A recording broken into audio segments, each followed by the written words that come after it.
sabay kayong magpipinsan. Pero sana magmahalan kayo.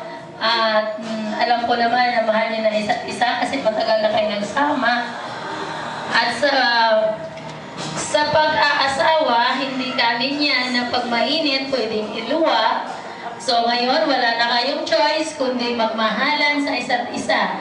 Pag mainit ang isa, malamig ang isa. Sabi nga doon sa charismatic, pagka medyo galit, maglagay ng tubig sa bibig. Hanggat galit, hindi siya makakapagsalita dahil may laman na tubig.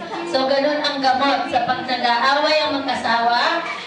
Pagka mainit ang isa, pumunta ang isa sa kusina at uminom ng tubig at huwag lunukin. Hanggat nagsasalita ang isa, nakamumok, So, walang away. Na? Kaya pala ang daming purified water sa kusina. Oo, walang away. Kasi pag kayong mainit ang isa, mainit lahat. Sasabog yun. Kaya, ang wish ko sa inyo, magmahalan kayo sa isa't isa. At yung mga magulang nyo, hindi kung may asawa na kayo, wala na yung mga magulang.